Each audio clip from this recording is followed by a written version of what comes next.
Hello everyone, मैं Surendra Chaudhary S1 study channel में आपका एक बार फिर स्वागत करता हूं। तो भारत की जलवायु वाला टॉपिक पढ़ रहे थे जिसमें मानसून चल रहा था। तो दक्षिण पश्चिम मानसून मैं बता चुका हूं और दूसरा है उत्तर पूर्वी मानसून। आज पढ़ेंगे दूसरा उत्तरी पूर्वी मानसून। देखो, जैसा कि मैंने उसमें बताया था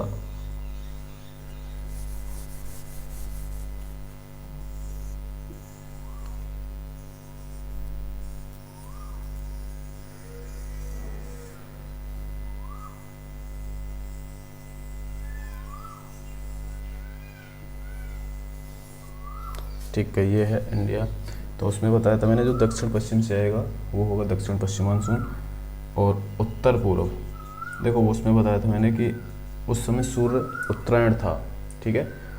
अब जैसे जैसे सूर्य दक्षिणायन होता है, यानी सूर्य दक्षिण की तरफ मकर रेखा की तरफ जाता है, तो उस समय तो ताप बढ़ रहा था कहाँ पे, कर्क रेखा पर। अब धीरे धीरे ताप कहाँ बढ़ेगा, मकर रेखा पर। और मकर रेखा पर ताप बढ़ेगा तो ताप कम कहाँ पे होगा, कर्क रेखा पर। और कर्क रेखा पर ताप कम होगा और मकर रेखा पर ताप बढ़ेगा तो उच्च ताप कहाँ होगा, उच्च दाब कहाँ होगा, उच्च दाब कर्क रेखा की तरफ यानी उत्तरी गोलार्ध में, और निम्न दाब होगा मकर रेखा की तरफ यानी कि दक्षिणी गोलार्ध में। तो हवाएं वापस से चलना प्रारंभ करती हैं, जिस दिशा से कहीं थी उसी से वापस प्रारंभ हो जाती हैं। तो ये इस तरह चलने लग जाती। और जब ये इस उत्तर पूर्व दिशा से चलती हैं तो इसे उत्तर पूर्वी मानसून कहते हैं, या इसका दूसरा नाम और है लौटता हुआ मानसून। लौटता हुआ मानसून, ठीक है। तो देखो, जब दक्षिण पश्चिम मानसून आ रहा था तो वो यहाँ पे वर्षा कर रहा था, लेकिन यहाँ पे पर्वत श्रृंखला है, इसकी वृष्टि छाया क्षेत्र में आ रहा था तमिलनाडु, ठीक है। तमिलनाडु में वर्षा नहीं हो पा रही थी इससे। अभी बताओ वृष्टि छाया प्रदेश क्या होता है। लेकिन जब ये लौटता हुआ मानसून वापस आता है तो बंगाल की खाड़ी से अपने साथ नमी धारण करता है और तमिलनाडु तट पर वर्षा करता है। थोड़ा उड़ीसा में भी होती है और आंध्रा में भी होती है थोड़ी, लेकिन सर्वाधिक कहाँ पे होती है, तमिलनाडु में सर्वाधिक वर्षा करता है। और ये कहलाता है लौटता हुआ मानसून। वापस दक्षिण पश्चिम मानसून भारत में आएगा, लेकिन जब ये वापस आएगा तो इसे कहेंगे लौटता हुआ मानसून या उत्तर पूर्वी मानसून। इसके बाद आता है कुछ शब्दावलियाँ हैं जो इसमें जलवायु में आती हैं, वो मैं परिभाषित कर देता हूँ। जैसे अभी आया था एक वृष्टि छाया प्रदेश। वृष्टि छाया प्रदेश, देखो वृष्टि छाया प्रदेश होता है कि जैसे ये पर्वत है, ठीक है, और इधर से हवाएं आ रही हैं तो इस पर्वत से टकराकर यहाँ पे वर्षा करेंगी, और जैसे यहाँ वर्षा करके ऊपर उठेंगी और यूँ निकल जाएंगी, यानी कि इस क्षेत्र में वर्षा नहीं होगी। और वर्षा नहीं होगी तो इस क्षेत्र को कहेंगे वृष्टि छाया प्रदेश, ठीक है। ये हो गया वृष्टि छाया प्रदेश। इसके बाद एक आता है मानसून अवकाश। मानसून अवकाश, देखो ये बात है जुलाई और अगस्त की। भारत में जब जुलाई अगस्त, यहाँ ये देखो मानसून का समय है भारत में जुलाई अगस्त। मेनली अच्छी बारिश होती है जुलाई अगस्त के महीने में भारत में। तो इस जुलाई अगस्त के समय जब कई दिनों के लिए, कई दिनों तक वर्षा नहीं होती, यानी 2-3 दिन मतलब अच्छी वर्षा हो रही है, लेकिन बीच में 2-3 दिन का टाइम ऐसा आता है कि वर्षा नहीं होती, तो इसे कहेंगे मानसून अवकाश, ठीक है। इसके बाद एक आता है पश्चिमी विक्षोभ। पश्चिमी विक्षोभ, पश्चिमी विक्षोभ, देखो ये क्या होता है कि भूमध्य सागर से कुछ पवनें उठती हैं, भूमध्य सागर से, और ये पश्चिम से पूरब की ओर चलना प्रारंभ करती हैं। पश्चिम से पूर्व की ओर चलना प्रारंभ करती हैं और ईरान, इराक और अरब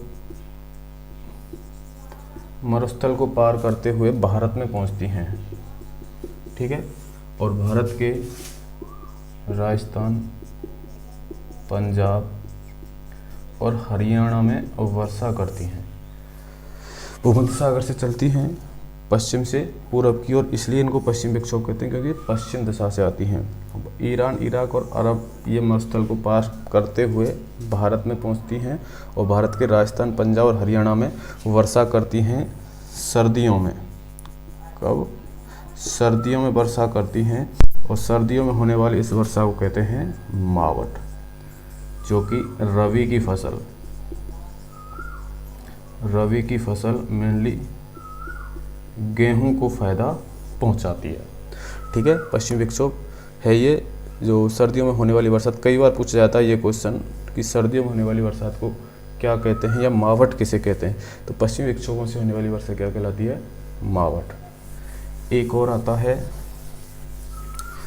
स्थानीय चक्रवातों से होने वाली वर्षा। स्थानीय चक्रवातों से होने वाली वर्षा, यानी कि स्थानीय चक्रवातों से ये वर्षा होती है, जिसे भारत में अलग अलग जगह पर अलग अलग नामों से जाना जाता है। जैसे एक नाम, इनके 3-4 नाम हैं वो बता रहा हूँ। यही पूछे जाते हैं कि ये वर्षा कहाँ होती है, या इस वर्षा को, यहाँ पर होने वाली इस वर्षा को स्थानीय चक्रवातों से क्या कहते हैं। जैसे पहली है नॉर्वेस्टर। देखो, नॉर्वेस्टर होती है भारत के पूर्वी राज्यों में, पूर्वी भारत में होती है। इससे चावल, जूट की फसल को फ़ायदा पहुंचता है। चावल, जूट और चाय की फसल को फ़ायदा पहुंचता है। दूसरी है काल वैसाखी। तो काल वैसाखी इस नॉर्वेस्टर का ही स्थानीय नाम है, जो कि पश्चिम बंगाल में होती है, जो कि चावल और जूट की फसल को फ़ायदा पहुंचाती है। इसके बाद तीसरी होती है चेरी ब्लॉसम। चेरी ब्लॉसम जो कि केरल और कर्नाटक में होती है, जो कि कॉफ़ी के फूलों को फ़ायदा पहुंचाती है। कॉफ़ी के फूलों को फ़ायदा पहुंचाती है, इसे कहते हैं चेरी ब्लॉसम। चौथी है आम्र वर्षा। आम्र वर्षा, देखो आम्र वर्षा होती है दक्षिणी भारत में, जो कि आम को फ़ायदा पहुंचाती है, आम के बागों को। ठीक है, और पांचवी होती है वारदौली छीड़ा।